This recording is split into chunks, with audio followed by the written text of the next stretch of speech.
This is going to be a longer than usual meeting, so the sooner I start it, the better. And as always, it's my great pleasure to welcome the many guests we have with us today. I want to start the meeting on time, and I want to introduce certain of the guests. So perhaps, Clive, if I can do that first, and then we can invite other guests to identify themselves. Yes, indeed. My first guest is something that those of us who were with us yesterday will know. Hopefully she's online. Is Her Excellency Yamina Kautiani, the High Commissioner of Rwanda in London. Are you here? Are you with us? I haven't yet seen her. Okay. The next is His Excellency Dr. Ellison Greenslade, Queen's Peace Medal, who's also appeared with us previously. Is His Excellency with us, Clive? He is indeed. May we welcome you, Your Excellency. Yes, good morning, Mr. President, Mr. Chair, and members of Distinguished Club of Rotary. It's indeed a pleasure to join you this morning. I thank you for the invitation and look forward to a wonderful meeting. Thank you. Thank you. My next guest is Mrs. Diana Chan, who was formerly the Chief Executive of a major pan-European clearinghouse. And I have seen that Diana is on the screen. Diana, could you say hello, please? Hello, everyone. Nice to see you. Thank you. Now, I don't know whether Sir Carl Roberts has been able to join us or whether his wife has been able to join us. Can you tell me? He can't join us this morning. He has another meeting. I haven't seen Pauline yet, his wife. Then my next guest is Mr. Peter Callagher, and I have seen his face on screen. He's here. Peter is the former High Commissioner for Tanzania in London and a previous member of this club. Could we say hello, please? Thank you very much for the invitation. It's a great pleasure and privilege to be back with you and to see all your faces. Thank you. Thank you. It's great to see you. The next guest I think I have seen is with us, and that's Mr. Po-Hyung Lee. Ms. Po-Hyung Lee, are you able to say hello? I can see him, yes. Unmute briefly, please.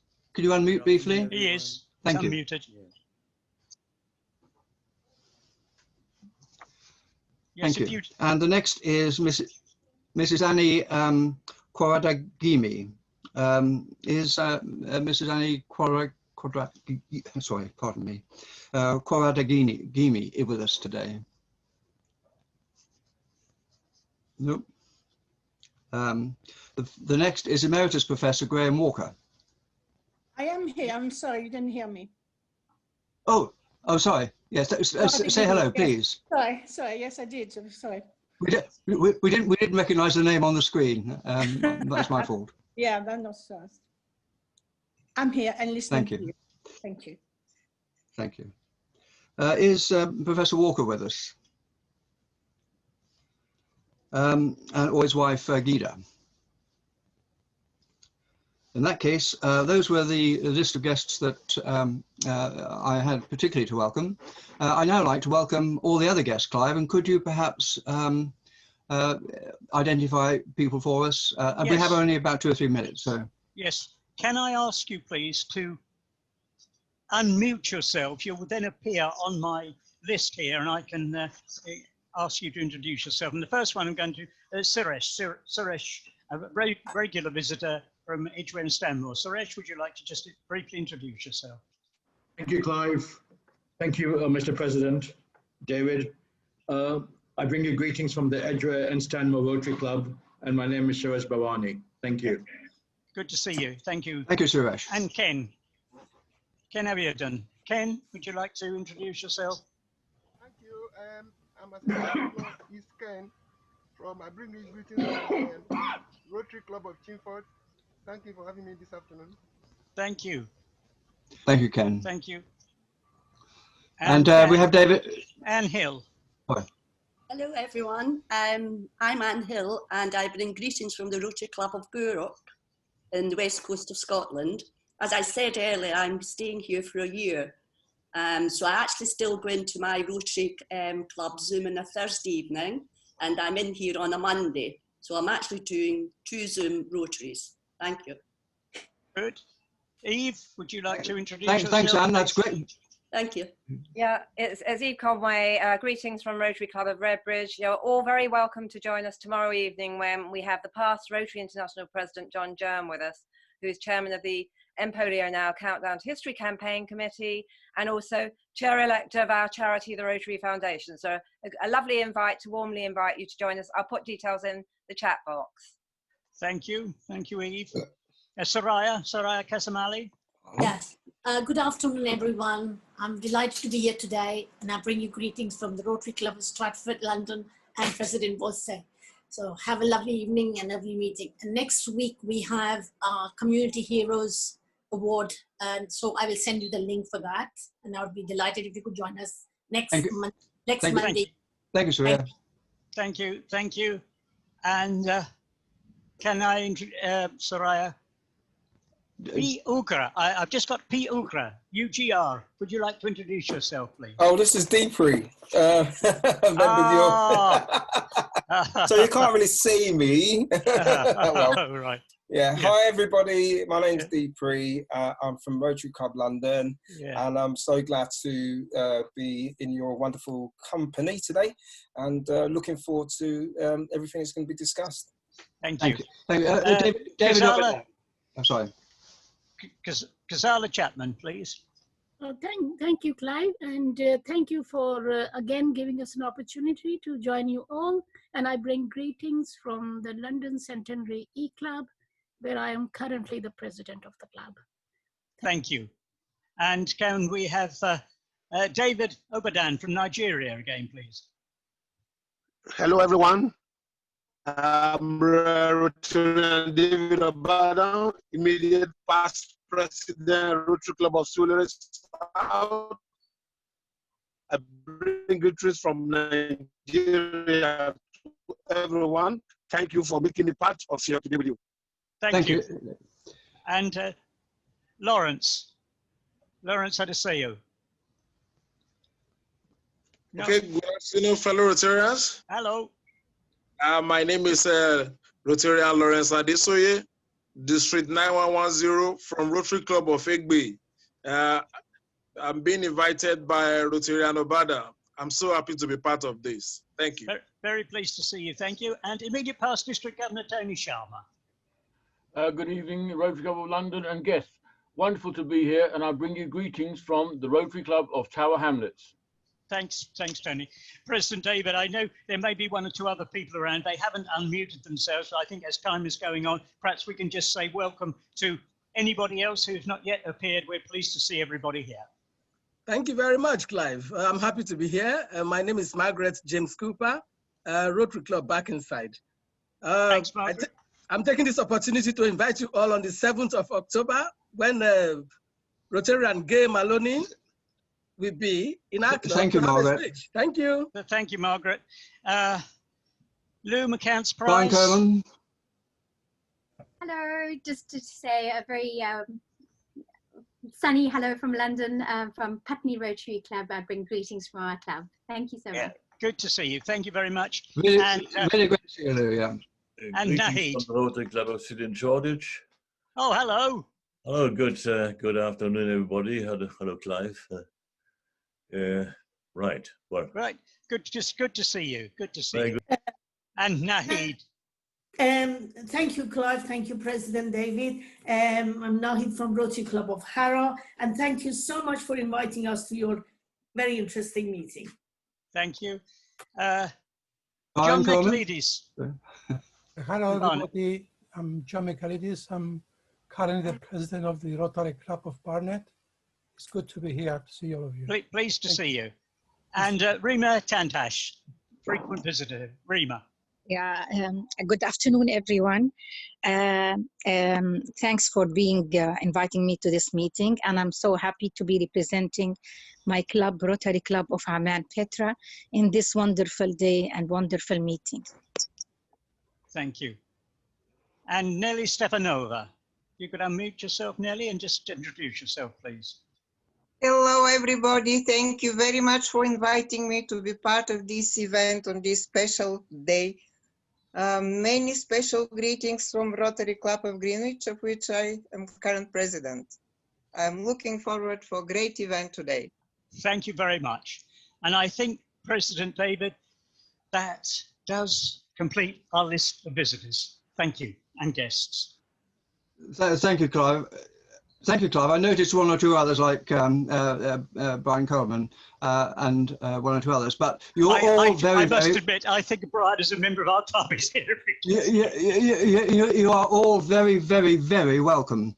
Now, a little bit of club business before we move on to the main interest of the day. I'd just like to report on behalf of the Almoner, really, that John Buchan is out of hospital and being looked after very, very closely by Mary, his wife. He is slowly getting better, and he's sent his apologies for today, and we are grateful for those apologies. I'd also like to note that Maha had a fall yesterday and is somewhat disabled. But that is relevant, as I will mention at the end of the evening. Thank you for being with us, Maha, and I'm sorry to hear about your fall. Thank you. We have some birthdays to celebrate. Ayal Carrier, Brian Summers, and Caroline Muir. Caroline, I know you are here. I'm not sure I've seen Brian or Ayal. I haven't seen the other two, David. But no, just to say, have a very, very happy birthday on Saturday, on the 26th. And thank you for being with us today. There should be a pen on its way to you, but you understand that digitally we haven't quite coped with the technology yet. So those are the notices for the Rotary Club London. I'd now like to do our first formal toast, which is to the wife of our honorary member. May we all toast the Queen. The Queen. Well, at least those of you that have got something which to toast and wish to toast, the toast is the Queen. Thank you. And now it gives me really great pleasure to introduce one of our most productive members of the club. She has done so much good work for us and for others, and she is responsible for organising today's event. May I introduce Vazi Daniels to take the meeting over from me. Vazi, over to you. Thank you. Can everybody hear me? Yes, we can hear you. Thank you, Vazi. Thank you, President David. Your Excellencies, distinguished guests, and fellow Rotarians, we are here today to celebrate the International Day of Peace. Each year, this special day is observed around the world and is celebrated in different ways. The theme this year is Shaping Peace Together. The International Day of Peace was established in 1981 by the United Nations General Assembly. 2 decades later, in 2001, the General Assembly unanimously voted to designate the day strengthening the ideals of peace through observing 24 hours of non-violence and ceasefire. This year, it has been clearer than ever that we are not each other's enemies. Rather, our common enemy is a tireless virus that threatens our health, security, and our very way of life. COVID-19 has thrown the world into turmoil and forcibly reminded us that what happens in one part of the planet can impact people everywhere. We celebrate the day by spreading compassion, kindness, and hope in the face of the pandemic, standing together with the UN against attempts to use the virus to promote discrimination or hatred. Today, we are honored and privileged to have 4 distinguished high-profile speakers on the panel who will deliver the peace message. Each speaker will speak for 12 minutes and will take questions at the end. The Sergeant at Arms, past President Clive, will give you a gentle reminder after 10 minutes with a single ring of the bell and a final 2 rings when the time's up. More information on the speakers can be found on the beautifully designed brochure by Chicago Osawa. But before we start, let's observe a minute's silence. Thank you. It now gives me great pleasure to introduce our first speaker, Her Excellency, the High Commissioner of Antigua and Barbuda, Ms. Karen-Mae Hill. Ms. May is Barbuda and Antigua's first female High Commissioner to the United Kingdom and non-resident ambassador to the Republic of Ireland, the Federal Republic of Germany, Lithuania, and Estonia. A barrister by profession, Her Excellency's focus over the years has been on international banking and financial services regulation, as well as advocacy on matters affecting small island developing states. Her Excellency's work is varied and includes strengthening Antigua and Barbuda's bilateral relationships and voice in multilateral fora. Antigua and Barbuda's bilateral relationships. Ms. Hill is a Rhodes Scholar, Honorable Society of Grace Inn, Prince of Wales Scholar, and an Antigua and Barbuda Scholar. Her Excellency speaks French and is an accomplished pianist. Distinguished guests, ladies and gentlemen, I present to you Her Excellency Ms. Karen-Mae Hill. Thank you, Vasi, and good morning, Excellencies, distinguished ladies and gentlemen, Rotarians.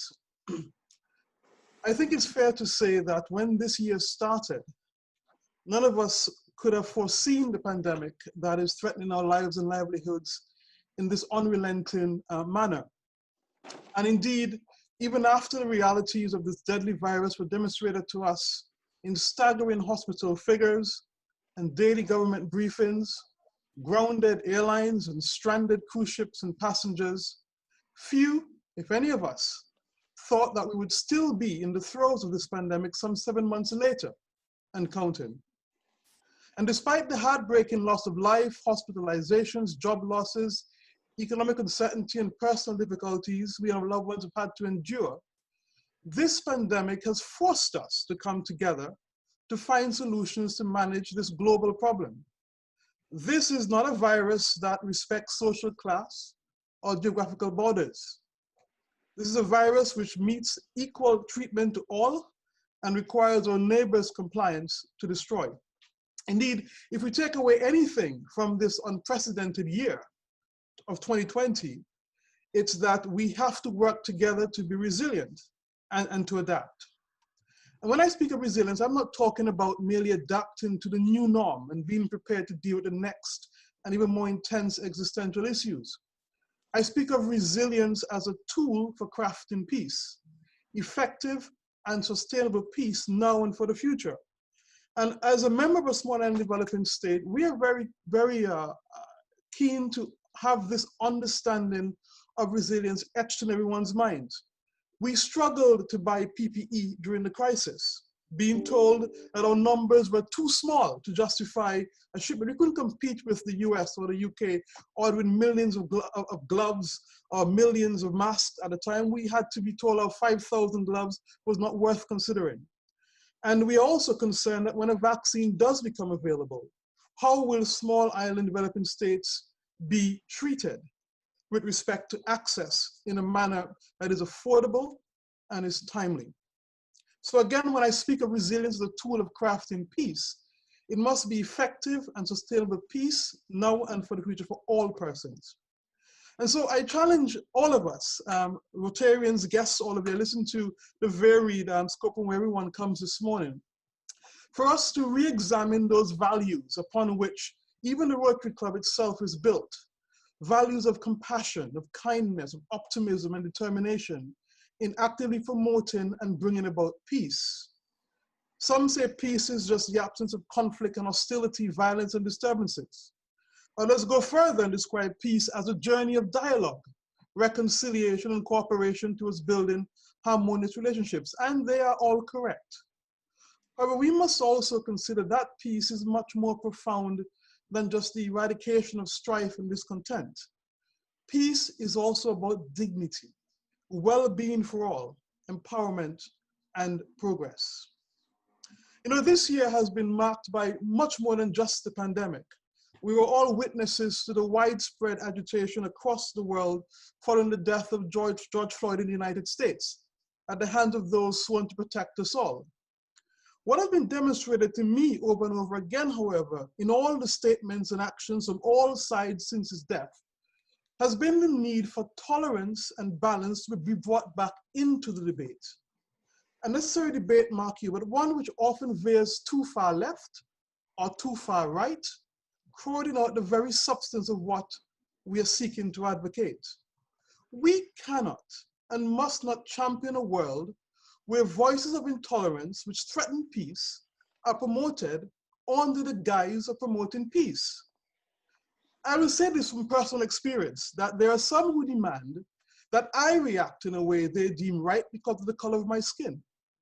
There are still others who presume a particular response from me because of the color of my skin. There are many who radically believe that their way of protest and advocacy is the only way, and will attack those of us who do not speak or act in the way they would like us to act. And this is not the sort of peace that we want to advocate, in my humble opinion. Whether it was Voltaire or Beatrice Hall who said these eternal words, I disapprove of what you say, but I will defend to the death your right to say it, must be the clarion call of our actions towards peace. Antigua and Barbuda's story, and by extension of the Caribbean, in terms of shaping peace, has been a very unique and exemplary story, again, if I do so myself. Every year we're threatened by hurricanes, and I think many of you would have seen the images when Hurricane Irma and also the Bahamas was destroyed, the island was destroyed by Hurricane Dorian just over a year ago. And every year we face the risk of hurricanes, which are increasingly powerful in their intensity. We also face the impact of exogenous shocks, where if something happens in Europe or in North America, it affects our tourism streams, for example, how people can travel or disposable income to spend on holidays, because we're heavily tourism dependent. So we've had to look internally and externally at how we champion development, resilience, and peace. Let me tell you quickly how we do it internally. We have coordinated our regional responses in such a way that there is a Caribbean response to catastrophe. So in my neck of the woods, we have the Pan American Health Organization that handles the sort of coordination of health policies across our ministers in CARICOM. We also ensure that where possible, we create a Caribbean response to movement. So there's a Caribbean corridor, a Caribbean bubble to allow persons to move between the islands without the need for quarantine, because we're satisfied that our systems are coordinated in such a way that it's safe to do so. So working together, the Caribbean has created We Are Our Neighbors principle. And as a result, when you look at all the figures around the world, and yes, it's still early days, the Caribbean has done pretty well. There are islands where there's not been a single death from COVID. In our case in Antigua and Barbuda, 3 deaths, no evidence of community spread in CARICOM, and a sort of strong government-led approach to this virus, which really is exemplary. We don't have deep pockets. We don't have the sort of lateral space to effect global policy, to create vaccines or anything like that. But we can coordinate our actions in a way that work. And we have demonstrated one of the best examples of South-South cooperation that exists anywhere. In Trinidad, there's an agency called CAFA, the Caribbean Public Health Agency, which helps to support countries whose laboratory testing facilities aren't as strong. So in our case, where we can't complete a test in Antigua to even test for COVID, the samples are sent to CAFA in Trinidad, and that sample is tested and the results returned to us as quickly as possible. As I'm in the United Kingdom, and I'm a committed Anglophile without apology, the UK government is to be singled and commended for the work it has done multilaterally and bilaterally to support the global fight against COVID. And in the Caribbean context, the UK gave £3 million to PAHO, the Pan American Health Organization, and also gave £7.7 million via the WHO to support the Caribbean's fight against COVID. And we have received similar support from the European Union, India, UAE, China, and other international friends. The UK, interestingly as well, last year when it reopened 3 missions in the Caribbean, or was it 4 missions, now has the largest number of diplomatic missions in the Caribbean of any G7 country. And for me, that is an example of how we are resetting the conversation with the UK and moving forward to build a stronger bilateral relationship. So in multilateral fora, the UK can speak for and with the voice of small states. I'll close by saying that this has been, as I said, an unprecedented year. I think none of us will ever dispute that. None of us will ever look back at 2020 and think it was a good year. But there have been some things, I think, that have come out of it that we will always take forward. And I've found myself having to repeat this particular poem to end off almost any presentation I've done this year, because I think it's very apt for the world that we live in today. It's a poem by the Aboriginal poet Alice Walker. I think her Aboriginal name is Ujjaru Nunukal, and it's entitled Son of Mine. And she says this, Rotarians: "My son, your troubled eyes search mine, puzzled and hurt by color line. Your black skin a soft and velvet shine. What can I tell you, son of mine?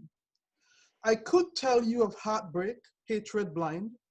I could tell you of crimes that shame mankind, of brutal wrong and deeds malign, of rape and murder, son of mine.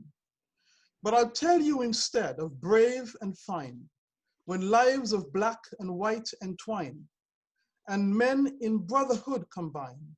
This would I tell you, son of mine." A happy International Peace Day, Vasi and everyone. I'm delighted to have shared this space with you. Have a wonderful day.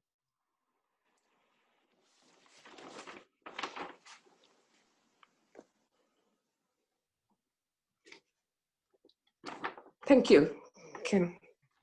Our second speaker, zooming all the way from New Zealand, is Emeritus Professor Kevin Clements.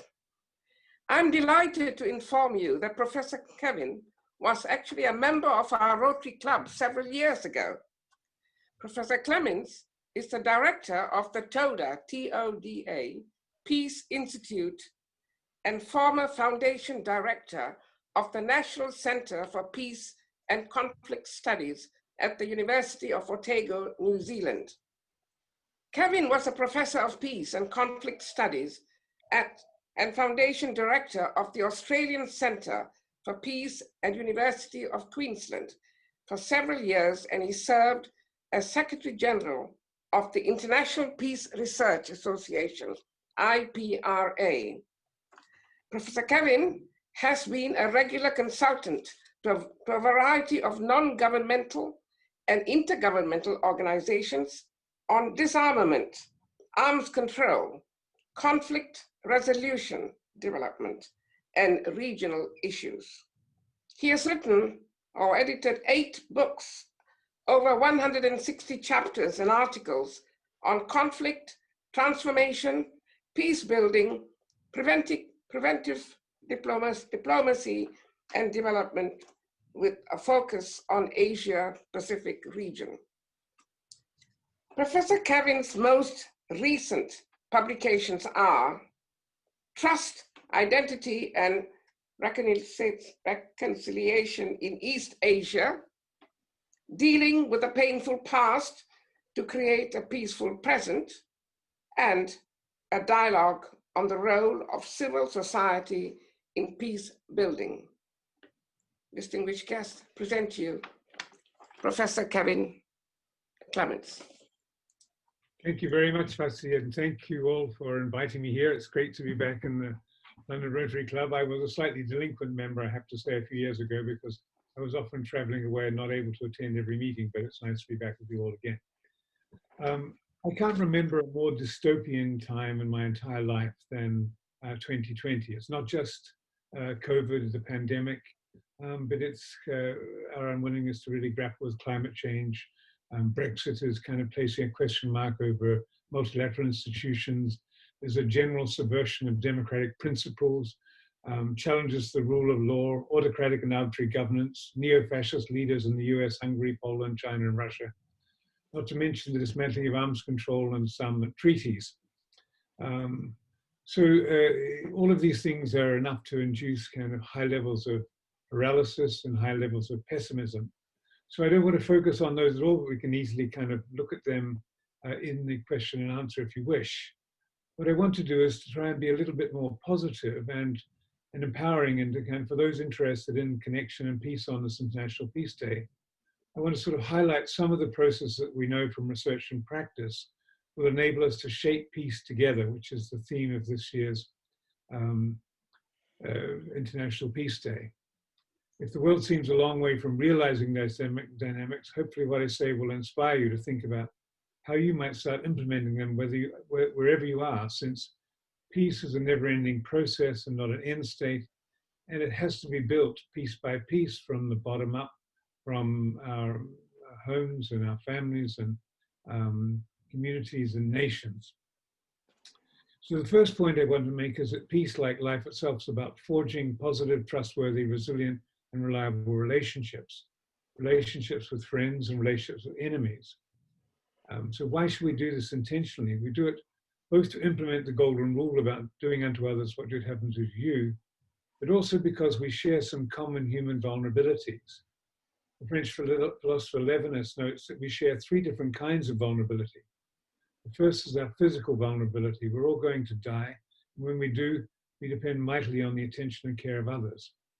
Recognition of our mortality, therefore, should soften us to the needs of others. The second is our psychological vulnerability. The second vulnerability is our psychological vulnerability. Because we live in the company of others, these others can and do hurt us. And how we deal with that hurt will determine whether or not we're interested in peaceful relationships. And finally, we all suffer from moral vulnerability. Each one of us can hurt others as well. So Levinas's solution to all of these vulnerabilities is elegant and simple. To reduce all three, we have to accept unconditional responsibility to and for the welfare of others, except when they're causing suffering, in which case we have to stop the suffering first. In other words, Levinas is arguing that our best security and our best hope for peace lies in altruistic, caring relationships. And I think this is a sort of a wonderful justification for nonviolence, empathy, love of others, and a prerequisite for thinking about shaping peace together. Second, it's clear that we can't spend the 21st century fostering and nurturing adversarial relationships. We've got to move beyond them, and beyond zero-sum games, to a bold affirmation of the centrality of interactive, collaborative problem solving. I mean, we need to think in terms, politically, in terms of a problem-solving orientation rather than a winner-takes-all orientation. John Burton, who was one of the founders of our field, felt that the promise of conflict transformation was the development of a new kind of politics and an end to adversarial political, legal, and educational institutions. There are very few human problems that can be solved alone, and there are fewer and fewer political problems that can be solved by one nation. So the 21st century needs all the wisdom it can muster and all of the cooperation it can achieve in order to solve global problems like climate change and pandemics, and the diverse conflicts that come from a world of 7 billion people trying to figure out how to live with each other.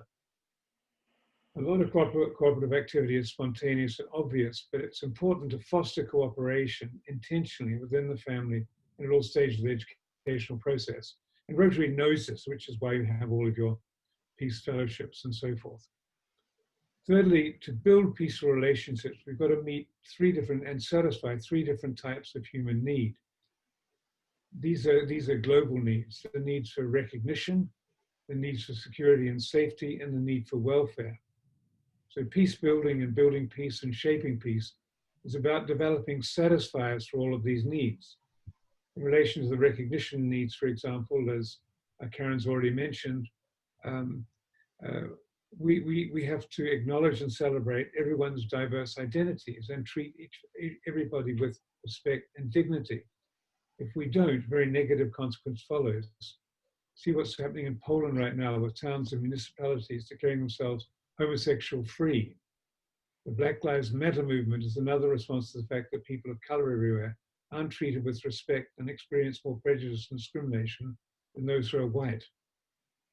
In relation to security needs, we need to focus on processes of inclusion so that we make others feel they belong to an entity larger than themselves, entities that they can depend on. So this process of inclusion is a key part of peace building, whether we're talking about families or communities, organizations or nations. And welfare needs are satisfied by ensuring that everyone is able to be housed, clothed, fed, educated, and looked after when ill. So overseas development assistance, therefore, can and must be seen as an integral part of nations helping satisfy basic needs while creating the right conditions for peaceful processes. Another part of this is kind of paying systematic attention to fairness and equality of opportunity and reducing the huge inequality gaps that exist both nationally and globally. Fourth, peacemaking is about thinking holistically and systemically and acknowledging that we're all part of very complex social, economic, and political systems. Adam Curl, the first professor of peace and conflict studies at Bradford, used to say that peace building was the art of seeing the things which seem to be separate and apart are in fact one and part of peaceful or unpeaceful systems. So holistic thinking, therefore, is also necessary if we're going to really capture the different dynamics that generate peace and the dynamics that unravel peaceful relationships. Fifth, in a world of noise, chatter, incessant distraction, fake news, and misinformation, all of which are pretty inimical to peace, peace building requires silence, reflectiveness, and a capacity to listen appreciatively to the verbal and non-verbal communication of others. This is at a distinct premium at the moment and prevents empathetic consciousness. Silence and listening are two ingredients missing from much modern life today. We don't like silence and feel uncomfortable in it. And we prefer to listen to our own tribe rather than the communication of those who are not in our particular in-group. Appreciative listening seems deceptively simple, but requires huge patience and a willingness to remain silent when confronted by violent challenge and accusation.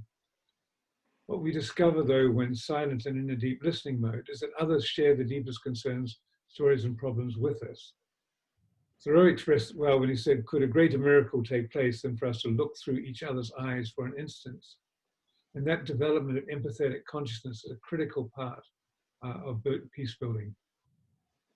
Second, and as Vasi already said, we need to start thinking, about a politics of compassion rather than a politics of domination. This is a new political paradigm from an interdependent world. And it starts with compassionate lenders and ends with compassionate citizens. And our own Prime Minister, Jacinda Ardern, I think, is a good example of such a Prime Minister, both in response to the Christchurch massacre and over the past year on COVID.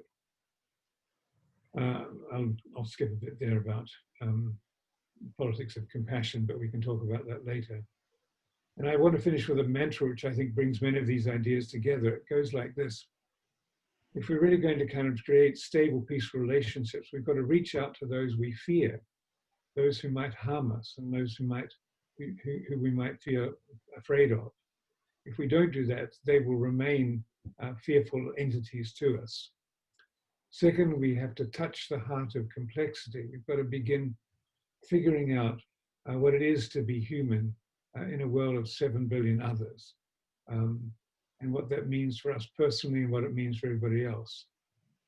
And thirdly, we've got to imagine beyond what is seen and harness that imagination so that we've got some clear vision about where we want to go in terms of creating a peaceful, just, and sustainable world. And finally, we've got to risk vulnerability one step at a time. If we start doing all these things, I think we'll discover the political will to collaborate and to work together nationally and internationally for global solutions and to the pandemic, sustainable development, justice and peace. Thank you. Our third speaker is a well-known face, London-based Mr. Jonathan Fryer. Jonathan Fryer is a freelance writer, lecturer, and broadcaster on international affairs, specializing in the Middle East and North America.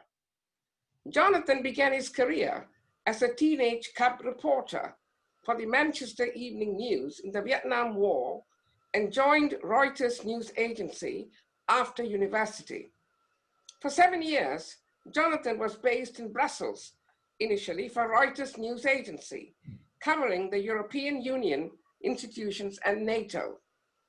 For 20 years, he was based at Bush House for BBC World Service Radio, and for the past decade has worked mainly for a range of Middle Eastern TV channels and London's University School of Oriental and African Studies, SOAS, analyzing developments in the regions. Jonathan is the author of 15 non-fiction books, including histories of Kuwait and Iraq and Kurdistan. And in non-COVID times, is a regular on the London lecture circuit. His journalist career has taken him to over 160 countries, notably filling the radio 4s from our own correspondent. Jonathan graduated in Oriental Studies, Chinese and Japanese from St. Edmund Hall, University of Oxford. Your Excellency, ladies and gentlemen, Jonathan Fryer. Thank you, Vasi, and good afternoon, everybody.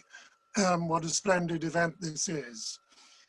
As Vasi mentioned, I started my career as a teenager going out to the Vietnam War and managing to get the sponsorship of my local, rather good evening newspaper, the Manchester Evening News.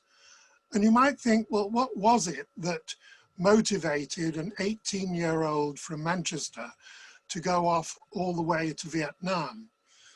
And the answer was because Vietnam was the issue in my teenage years. People marched through the streets, occupied Grosvenor Square here in London, and there were passionate arguments on both sides, both in favor and against the war. And I wanted to find an answer to a question: why? Why was there this war? And soon discovered that officially there were two completely contradictory answers. One was the answer from the White House and the government of the United States, that this was an essential conflict in order to stop the spread of communism. Some of you may remember the term the domino theory, which was mooted at the time, that if Vietnam went communist, then Cambodia would, and then Malaysia, and the next thing you know, they would be knocking on the door of Australia. And that had a certain logic to it, but I wasn't entirely convinced. And on the opposite side, of course, one had Ho Chi Minh and the North Vietnamese arguing that this war against the Americans was essentially a continuation of a much longer struggle for independence and freedom, originally against the French colonial powers, then briefly against the British, and then, of course, against the Americans. And I hope that if I went to Vietnam, I would find an answer to that question: why? What I did find much quicker than an answer to that question was the realization that if war is the answer, you're asking the wrong question. In other words, nothing could justify what was happening in Vietnam. And that really set me on the road that I've followed for the last 50 years, which Vasi has outlined briefly. And I've covered conflict situations and outright wars, not only in Asia, but particularly in the Middle East, in South Africa, in Central America, and so on. And each time I go to a new place, I try to understand what the conflict is doing to the people on the ground. Indeed, that's how I began my journalistic career, not writing about battles, but writing about what it meant for people living in a war situation. And so often these days people say to me, well, why do you love war so much? And I say, no, I don't. On the contrary, I hate war. But I think there need to be journalists and broadcasters there saying what is happening, trying to understand, and where possible, giving a voice to the voiceless who are the victims of that war, whichever side they are on. Now, as we all know, this year is the 75th anniversary of the United Nations, and the United Nations grew out of a genuine aspiration, particularly amongst the so-called victor nations of the Second World War, that never would such a worldwide conflict ever happen again. And peace, along with development, was always a central element in that concept of a future world, a post-war world, which would save us from the global catastrophe that World War I and World War II had been, in which millions of lives were lost, many more lives ruined, and vast wastage of economic and human potential. And so I suppose many people look to the United Nations as a miracle cure, thinking in terms these days of COVID and the search for some miraculous vaccine that may or may not turn up. Well, in a sense, in 1945, the United Nations was greeted as a sort of vaccine against war. But of course, as we know, over the last 75 years, although there has, thank goodness, not been a global conflagration, there have been endless regional wars, and in particular, a great number, growing number, of conflicts inside countries rather than between countries.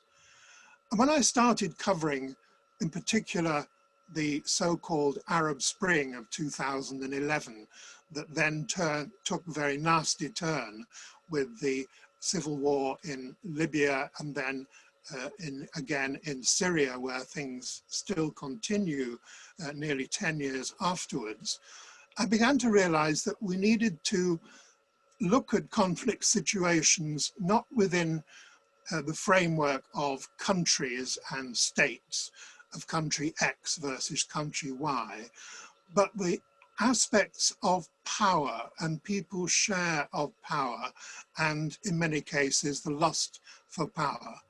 In so many of those internal conflicts, it's because either someone wants to seize political power and control over resources, or else it's those who are determined to not lose that power and control over resources. And particularly depressing for someone who, like myself, and perhaps like many of you, likes to think of myself as a global citizen, a citizen of the world, and someone who has tried to learn from all sorts of religious and philosophical faiths of different kinds. What I find particularly distressing about so many recent conflicts has been the way that religion and philosophical ideologies have become the center of those conflicts.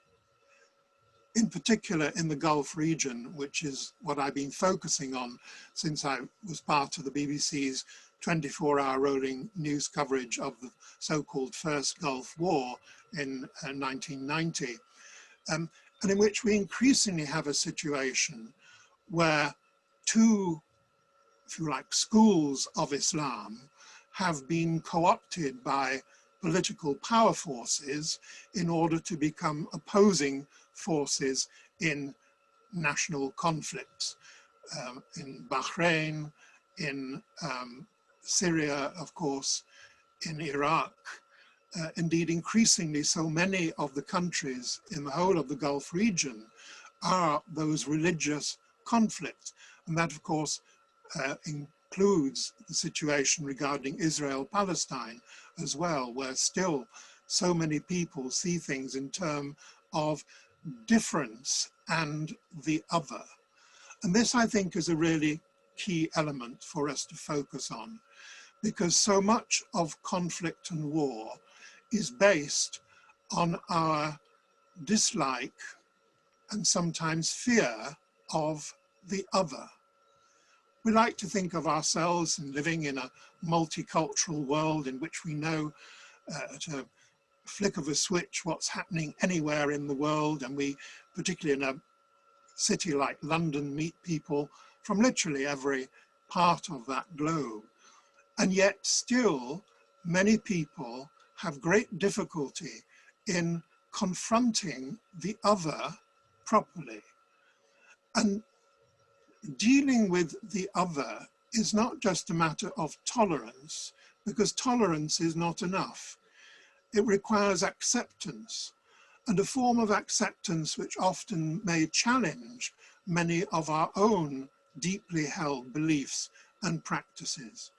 Because in a multicultural world, a peaceful world, we can only live in peace when we do accept the presence and the validity of the other.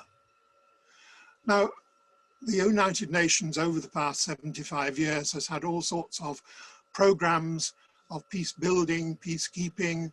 I've covered as a journalist the efforts that there were in Lebanon to stop conflict opening up again there with Israel, in Haiti to try and quell disturbances there.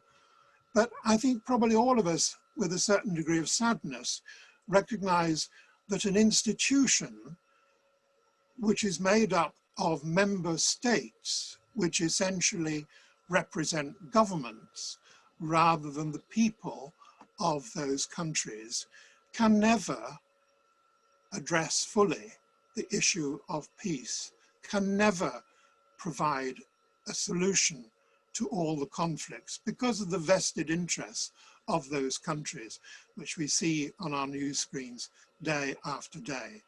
And therefore we have to think inside ourselves, in our communities, and in our groups. And here I would perhaps echo some of the things that Kevin was saying earlier. And it does require, I think, an acknowledgement that peace begins not at the United Nations, but inside ourselves. And until we have come to terms with ourselves and have managed to understand how we can be peace makers and peace builders, then we will fancy really having fanciful dreams of world peace brought in by a multilateral institution. And to have peace with ourselves, within ourselves, we need to, of course, understand ourselves with all the flaws that each one of us has, no matter how much we'd like to think we don't have any, and to address those, and to accept that those relationships which we have in our personal and professional lives and through organizations, including through bodies such as Rotary, can be a peace building process. I'll end by just making mention of one group, not that I'm going to claim that it is particularly any better than any other, but it just happened to be the one that I chanced on when I was a teenage reporter in Vietnam and was looking for those answers. And the vicar of the Anglican Church in Saigon said to me, well, if you want to visit some other groups around, the Quakers are on one side and the Baha'i are on the other. And they're both very involved in peace and peace building. And by chance, by fate, I ended up at the Quakers. And over the following years, spent a lot of time working with Quakers in conflict situations, including in Palestine and in Central Africa and other places where Quakers have been involved. And although, of course, I do not claim that Friends, the Religious Society of Friends, to give its proper name, have the answers to everything. I think they start from the right premise, which is, perhaps in a nutshell, never assume that you are right. Never assume that you have all the answers. Always be open to listen to others. Always be open to see other things and develop your own mind. And no matter how young or old we all are, we never should stop looking, learning, listening, and centering down on what there is inside of us, on how we as individuals and in our group situations can actually help create peace. Thank you. Thank you. Thank you very much, Jonathan. The fourth and final speaker is Sustainability Professional and Non-Executive Director, Ms. Siobhan Cleary from Johannesburg, South Africa, currently in London. Siobhan recently joined the Global Reporting Initiative, GRI, the world's leading sustainability setter, as its Director of Capital Markets Engagement. Prior to joining GRI, Siobhan was Head of Research at the WFE, World Federation of Exchanges, where she led the WFE's work in sustainability and emerging markets. In this role, she was responsible, among other activities, for promoting sustainability among the member exchanges and research on the role of stock exchanges in promoting sustainable development in the collaboration with UNCTAD. She was formerly the Director of Strategy and Public Policy for Johannesburg Stock Exchange and currently serves as a non-executive director on the board of the JSE. Siobhan has spoken in conferences around the world on the topics of sustainability and emerging market development. Siobhan has an LLB and an MBA from the University of Cape Town and an MA in International Relations and Economics from Johns Hopkins University, SAIS, and is currently completing an MSc in Climate Change from King's College, London. Ms. Siobhan Cleary is a Yale World Fellow 2011. Ms. Siobhan Cleary. Thank you. Thank you so much, Vasi, and thank you everyone for having me join you today. I was delighted to see what a boisterous group of people it was when I had the opportunity to join at the beginning. The problem with going last is that you feel that so much has been said that you want to engage with. And I think the perspectives that we've heard thus far have been truly fascinating, and for me sort of caused quite a lot of reflection. But maybe just sort of step back to the sort of remarks I was hoping to make, and hopefully a sort of personal lens and contribution that I can bring to this conversation. As Vasi mentioned, the United Nations General Assembly established the International Day of Peace nearly 40 years ago in 1981. As I'm sure Jonathan will be able to attest, the 1980s in South Africa, where I am from, was not a particularly peaceful period, nor was the decade preceding it or the one before that. The 1960s began with what became to be known as the Sharpeville Massacre, where the police opened fire on protesters who had marched to the police station to oppose government restrictions on the movement of Black people. The violent action by the police resulted in strikes, riots, and protests throughout the country, and the eventual declaration of what would come to be one of many states of emergency. Fast forward to the next decade. On 16 June 1976, thousands of Black high school children in Soweto took to the streets to protest the introduction of Afrikaans as the language of instruction. Again, police responded by opening fire, killing more than 20 people, several of them children. The photograph of Mbiswe Mkubo carrying the body of 12-year-old Hector Peterson has become a globally recognized image of the South African system of apartheid. During the 1980s, opposition to apartheid intensified, culminating ultimately in the call by the ANC to make the country ungovernable. This resulted in an ongoing series of both peaceful and violent protests, including school boycotts and attacks on civilian and state targets. Eventually, in 1990, the ruling National Party succumbed to domestic and international pressure. Nelson Mandela was released from prison, and the transition to the establishment of a democratic South Africa was underway. For those who know anything about South Africa, I would suggest that these facts are well known and well accepted. However, when I was preparing for this webinar, I came across a piece written by a white South African woman, like myself, entitled 8 Signs You Grew Up in South Africa in the 1980s. It was a silly piece, it wasn't meant to be taken seriously. But the only concession to the South Africa I've just described was the line, sandwiched between reference to big hair and the fact that parents drove you around without seatbelts, that bomb drills were standard school practice. So why do I bring up the history of South Africa and the slightly discordant note struck by one woman's recollection of her South African childhood in the context of a discussion about International Day of Peace? I do it to illustrate 2 points that I think are central to the attainment of peace, some of which have been alluded to in the comments of our previous speakers. First, while aspects of what we may call peace are empirically measurable, I would suggest that the lived experience of peace is ultimately subjective. Second, I would argue that the achievement of any notion of peace is inextricably bound up in broader ideals of human rights and sustainable development. So let's begin by looking at how we define peace.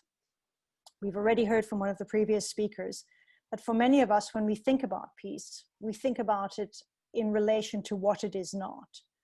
So peace is the state we achieve when we are not at war or not experiencing armed conflict, or possibly even when the number of fatalities associated with these events decreases.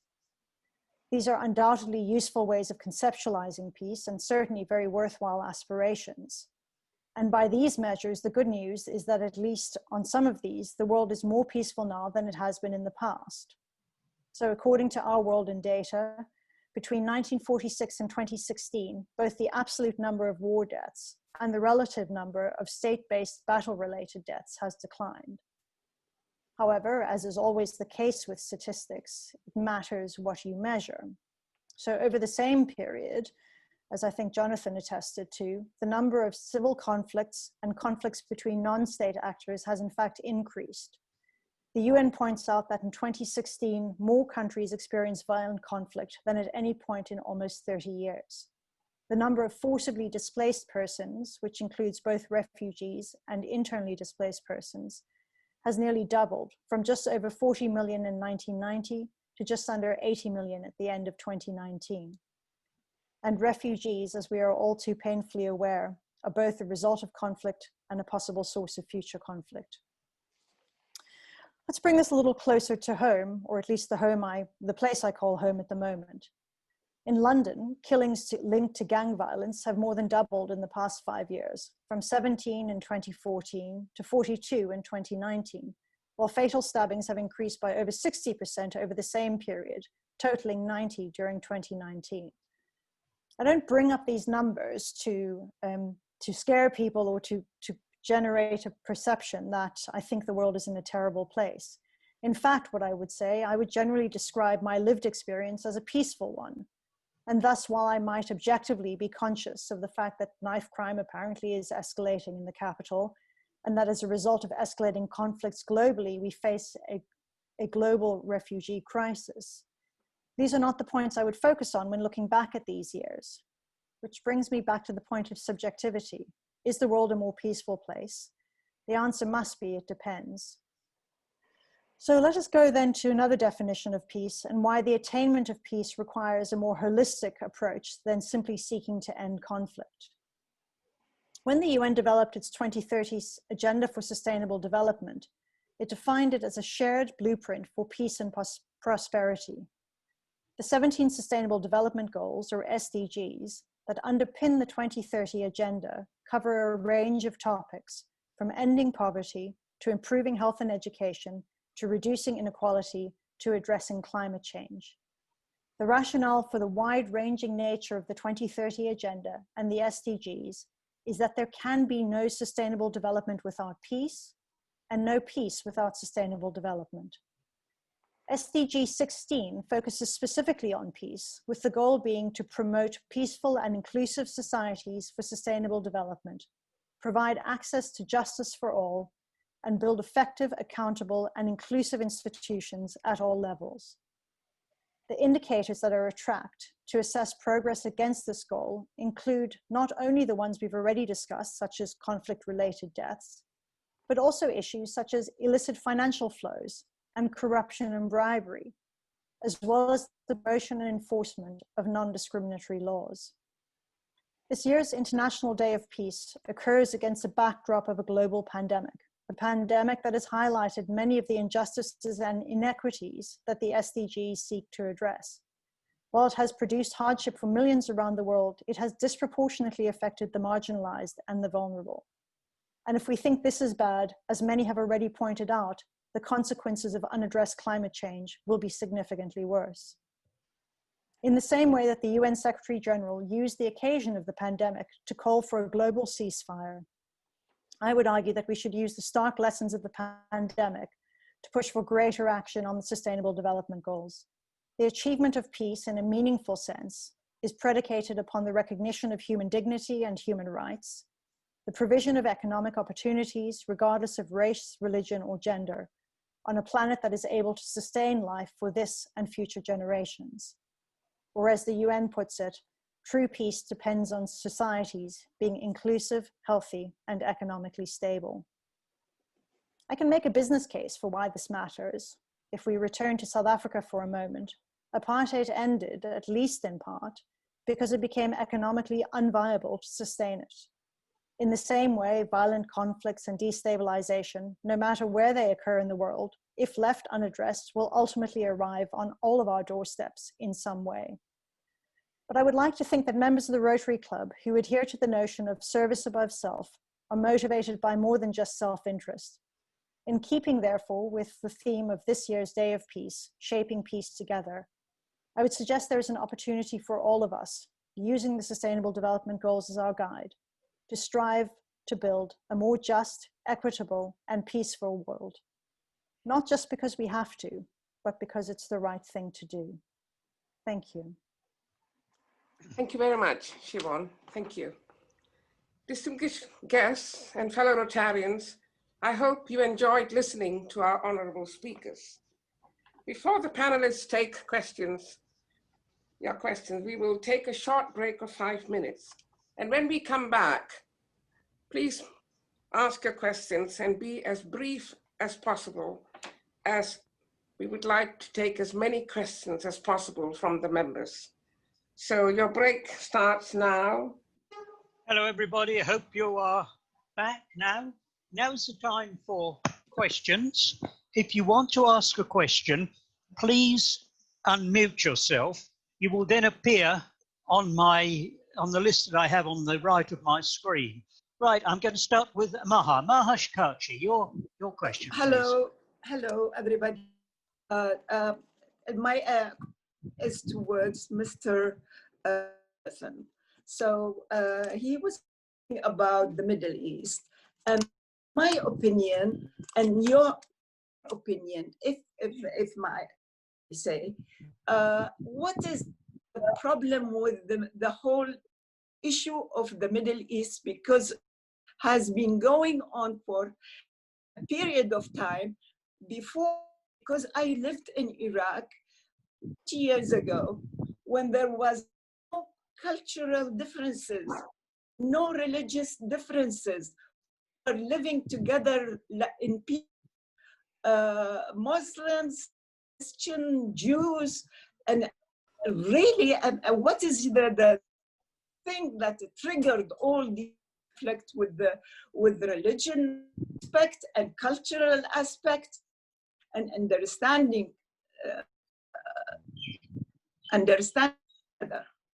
Please let me, if you have any saying. And I think obviously the question of the Middle East is extremely complex, as you'll be very well aware. But the central issue is the predominance of identity politics. And this is sadly the new normal in so much of the Middle East, where what you are in religious or sectarian terms determines your status and indeed often your circle of friends and acquaintances. And this is tragic when we think that just over 100 years ago, when the Ottoman Empire still existed, even if the Ottoman Empire wasn't perfect by any means, at least different religious communities could be part of the same structure and have their own rules and regulations. And you mentioned Iraq. What I find particularly tragic that Baghdad, which was a wonderfully multicultural city with a very vibrant Jewish community, for example, is no longer that at all, because Iraq has essentially been destroyed by identity politics. And of course, the 2003 invasion was a trigger for much of what then later happened, but people lined up on the side of whichever religion or sect they belonged to and saw everyone else as the other, and therefore there was this power struggle. And sadly, that's true in varying degrees in so much of the Middle East. I wish I could name a solution, but I haven't found one yet. Thank you. Marie-Pierre, you would like to ask a question. Nice to see you, by the way. Hi, sorry, I don't have a question as such, just to say that I'm here and I'm very happy to be here finally. So I'm coming from Rotary Club of Victoria, District 920. Okay, nice to see you, Marie-Pierre. Rima Tantash, I believe you have a question. Yeah, hi, Clive. I wanted to ask Jonathan and Kevin a question about, I come originally my parents came from Jerusalem. I live in Jordan and I'm a global citizen. And I wanted to ask about the answer that he has in mind for the current situation of power that is in the hand of the few, and while the rest of the people, they think that they can live in, when you are at peace with yourself, at least, then you can be at peace with everybody else. Even if at times at war, you can be at peace. So what I'm interested, I want to know first, if there's an answer for the current situation, the conflict we're in, and especially now after COVID-19, where some issues came up to the surface that were not hidden under. And the second issue is, if Kevin can help me with, is the education of the new generation, that to instill in them the confidence within themselves first and within their fellow citizen, confidence and trust that has been eroding for centuries. Thank you. Thank you. I think it was directed to you, Kevin. I'm sorry if I sound more and more incoherent. It's 1 o'clock in the morning in New Zealand right now. So. Oh gosh. Yes, so as I understand the question, I mean, it seems to me that there are two or three parts to this. One is kind of the role of education and peace building processes. And I think there's absolutely no doubt at all that in order to build a kind of a true culture of peace rather than a culture of violence, where virtues such as kind of compassion and caring and everything else and cooperation are valued, and where there's not as much importance placed on sort of domination, winning, and so forth. I think that's really a really crucial part of peace building process. How do we educate and socialize our children at all stages of the educational system to think of the peaceful option first of all, rather than a kind of a military option or a coercive option. So I think the role of education in all of this is central. Secondly, it seems to me we really also need to focus a lot more attention on building, kind of systematic cultures of peace and delegitimizing cultures of violence. And one of the really saddest things at the moment about the world is that there's a sort of a move afoot, and you can see this with rising military expenditure and with violent rhetoric from far too many political leaders, that there's a kind of an elevation of hypermasculinity, militarism, nationalism, and all of the things which we know from past centuries have actually been inimical to the peace process. So building a culture of peace is something which the UN has endorsed, and it's something I think which nations need to do by kind of developing peace education programs in schools, etc. Thank you, Kevin. Caroline Muir. Well, it was actually Professor Kevin, and I think he answered some of it. My question was really, how do you deal with societies where a peaceful overture would be seen as a sign of weakness? Because we have at the moment with Russia and not only ourselves, various other countries, a whole rerun of the 1850s and the great game going on for dominance in the world. We can start in schools, but then you would have parents saying, why should our children be taught that what we are doing is wrong? You're going to get it here about slavery, you're going to get it here about a lot of other things. How would you deal with it? Well, that's a really excellent question. I mean, that was what I wasn't able to kind of, because I ran out of time, but it seems to me that we've really got to move from a politics of domination and power over others to a reconceptualization of power as more integrative and connective, and power with others. And this is, so in a way, we've got to begin thinking of a paradigmatic alternative to dominatory power politics. They have no place in a kind of a world which is so shrunken in size, and where sort of space has been annihilated through time, as is evidenced by the fact that I'm talking to you in real time in London from New Zealand. So we've got to begin thinking much more creatively about what I call a politics of compassion, where the use of force and coercion and big power games and so forth are delegitimized and marginalized. Now the challenge is how to do it. And we thought that in the past, the obvious ways in which you did this was through the development of strong and robust regional institutions. Well, the UK has just voted for Brexit. I mean, that also placed a question mark over the whole sort of future of European regionalism and so forth. We also thought that developing a strong centre at the United Nations would do the trick, but that again needs to be revitalised and empowered to do what it was originally intended to do. And I think there's, and to some extent, I find that the global pandemic has been a wonderful opportunity for all those that are pursuing autocratic policies to pause for a while, because there are forces far greater than even the power available to the most autocratic of politicians, which they have to grapple with. Global pandemics and climate change are going to be existential threats for the foreseeable future. And so how do we let nature take, nature in New Zealand breathed a huge sigh of relief when we all went into lockdown. And revived itself. Birds came back into our gardens, dolphins came back into the harbour, and so forth. In a way, it was a sort of a metaphor for what we, for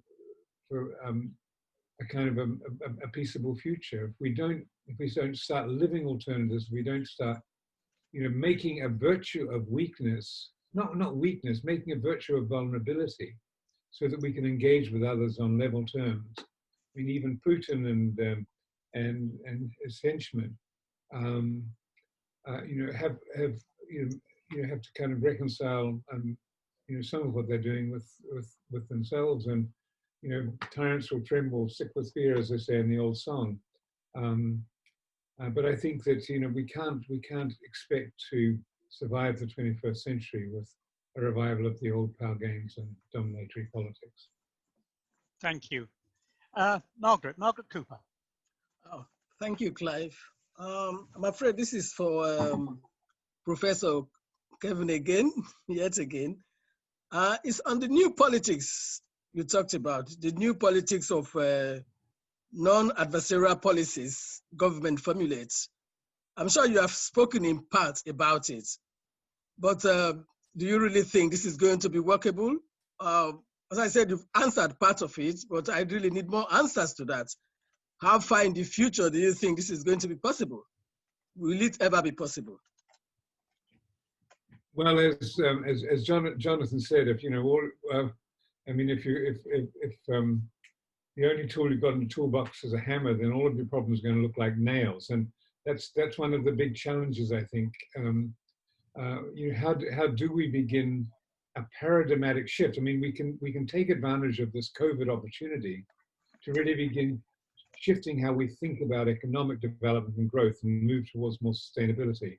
We can take advantage of this opportunity when we can't fly anywhere and when the world seems, really quite isolated, when nations seem quite isolated, to begin thinking about what would a more collaborative, cooperative world look like.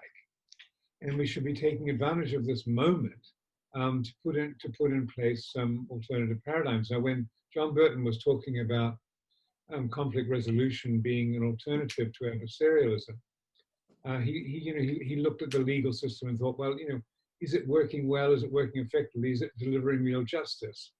And are there other ways in which you can deliver that without having to have prosecutors and defenders and so forth? Are there other ways in which you can begin conceptualizing the legal system? How do we make sure that our schools are collaborative and where group work is favored as much as individual excellence? How do we make sure that cooperative skills are rewarded as much as competitive ones?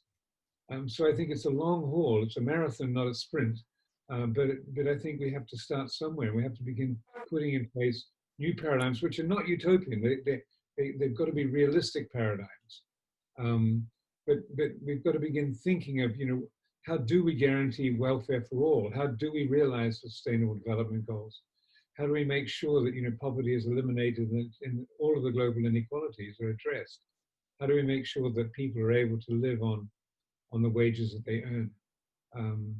And how do we make sure that, our economics are tested against well-being rather than just growth and expanded capacity? Thank you. Thank you. Thank you. Well, just one question, Margaret. Thanks. I need to move on. There's some others. Deeply, you wish to make a point, I believe, with Professor Kevin. Yeah, I don't know if you can hear me. Can you hear me? Yes, we can hear you. Yep. Thank you. Brilliant. Okay. Well, Professor Kevin Clement, thank you very much for everything you said. It is really a big bone of contention for moving forward in the future. We're all talking about sustainability. Some people know what that means. Some people are not sure what it means. I mean, peace to be sustainable has got to be something that's going to be lasting.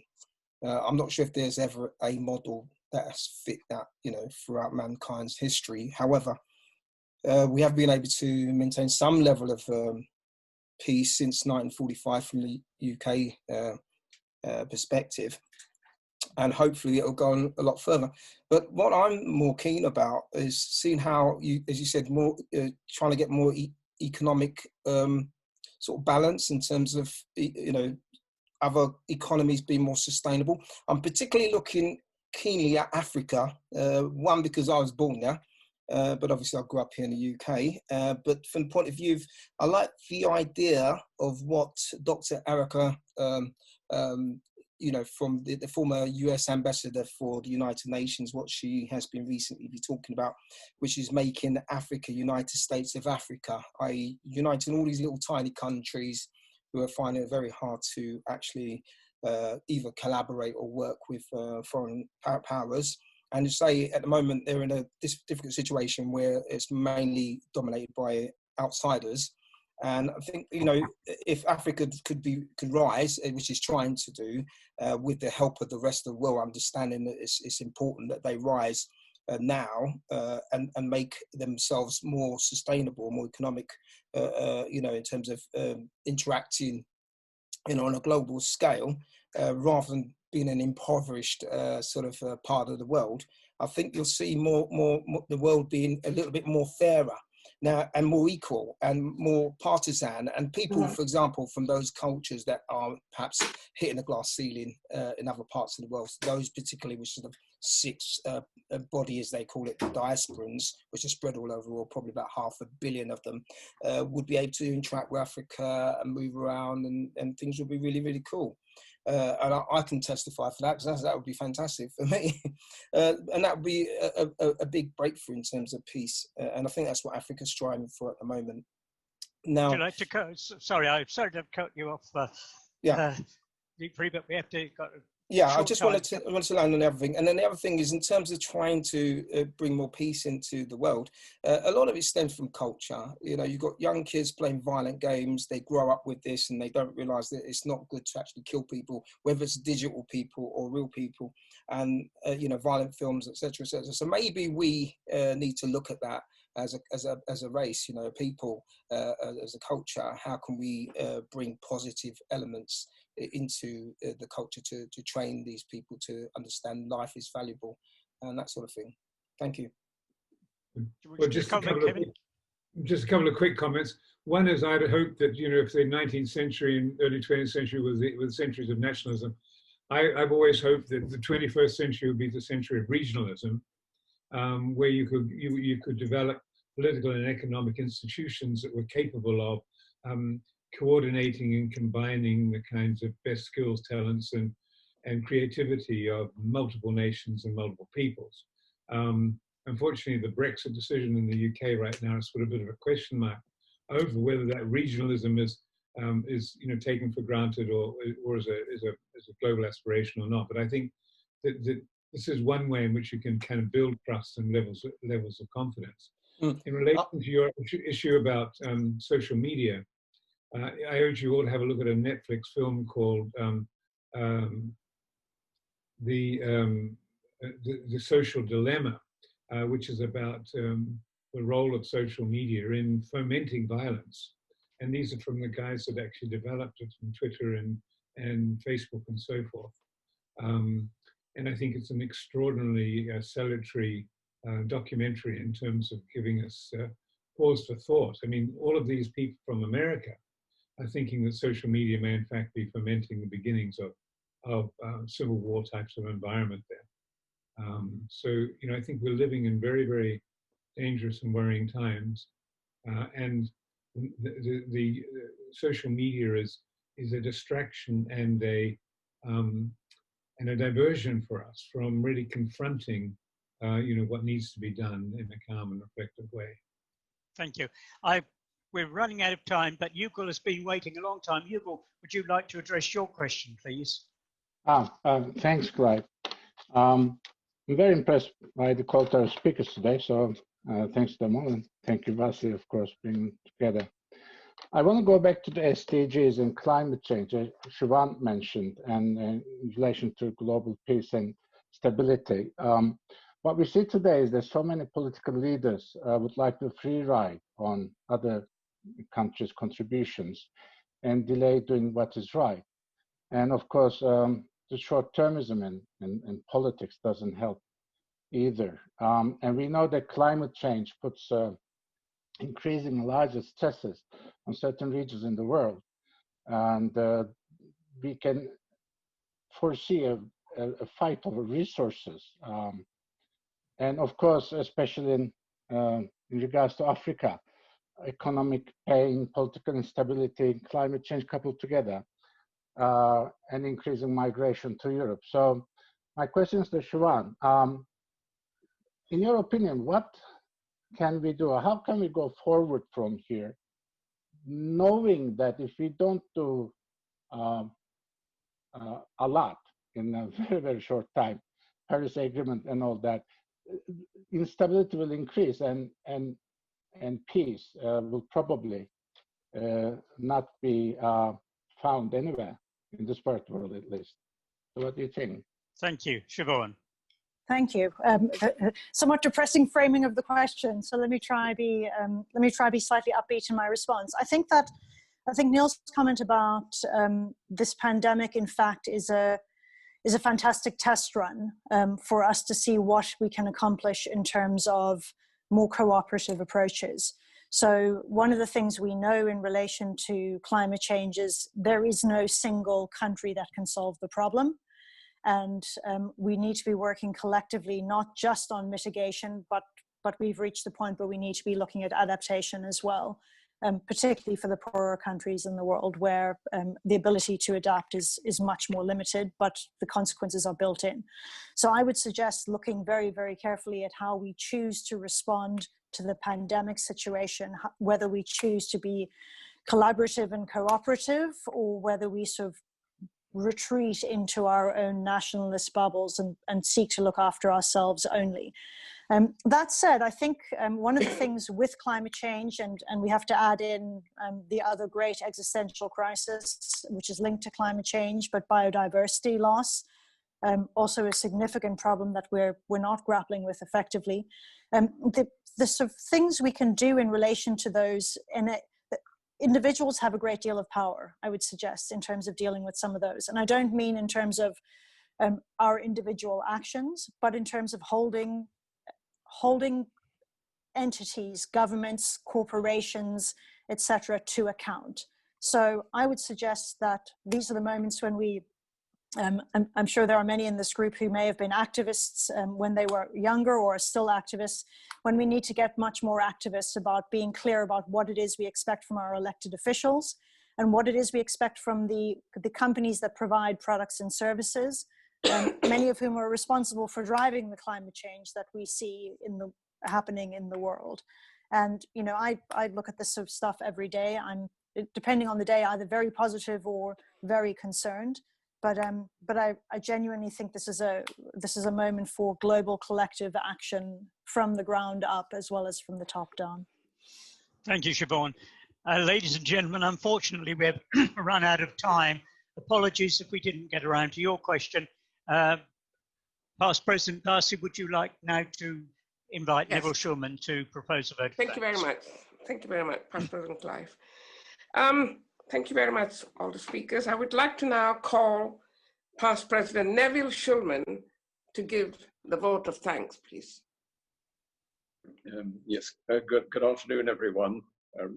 President David and Your Excellency and distinguished speakers. It's been a fascinating, obviously, discourse on so many viewpoints and so many interplays of different ideas and thoughts. I mean, in some ways, I'm kind of disappointed because it's the International Day of Peace, but it's over in 24 hours, so to speak. So what happens tomorrow? And as we know, the opposite of peace is violence. And what are we actually doing about getting rid of violence? I mean, one of my great heroes was Gandhi, and Mahatma said an eye for an eye can only end up making the world blind. And in 2020, which is the year when we should have clear vision, 2020, it's suddenly the pandemic has eroded all our lives in so many deep ways that it's been a really painful experience. And yet, as some of the speakers have said, you know, maybe it's an opportunity, maybe it's a great moment for us to be able to move forward. So that it's not a question, but I mean it's just an observation that Jonathan, when he was in Vietnam, said that he had two ways to go, left or right. He went either to the Quakers or the Baha'i, and I'm a great follower of both ethos and religious beliefs. And I think, you know, he went to the Quakers, but if he'd gone to the Baha'i, how different it would have been and what we all would have achieved. But all I want to say now, in the few seconds that I have left, is thank you so much to the distinguished speakers and to the guests and everyone that participated in this very, very wonderful opportunity. Thank you so much, Farsi, for masterminding it and seeing it through to the end. So thank you all for attending. And of course, I hope that all our speakers will get a special certificate from the Rotary Club of London for participating. Thank you all for being part of this great day. Thank you. Thank you very much, Varsi. Thank you very much, Neville. It's been a great hour and a half, and I think we've all learnt a lot about ourselves as well as a knowledge from the speakers.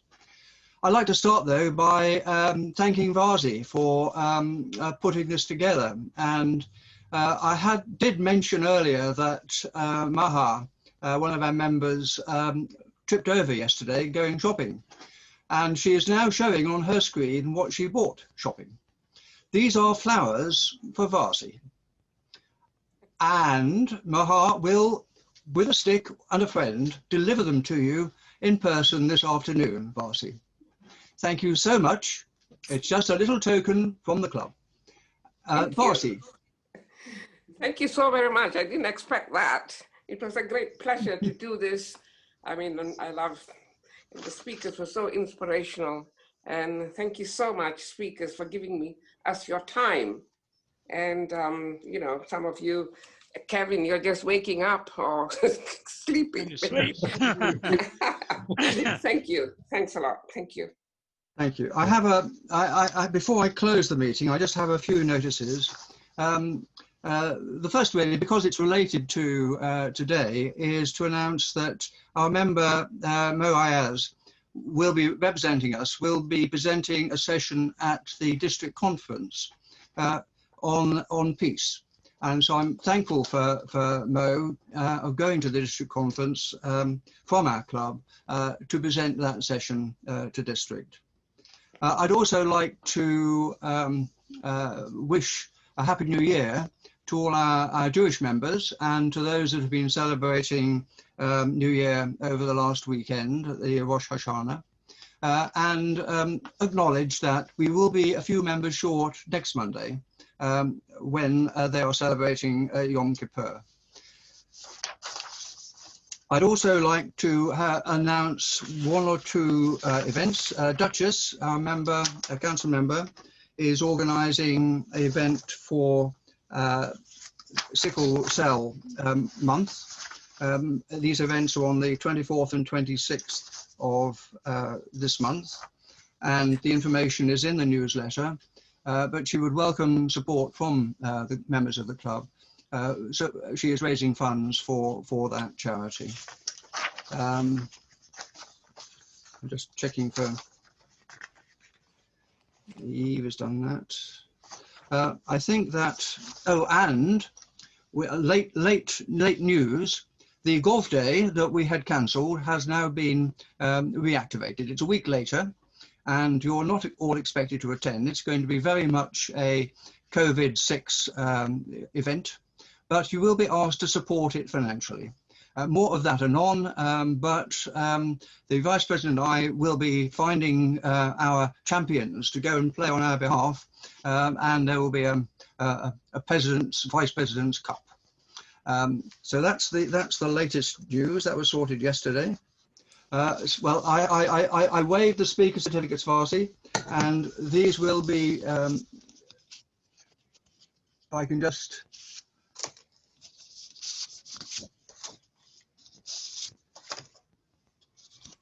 with thanks to the speakers, those will be dispatched to the speakers at the end of today.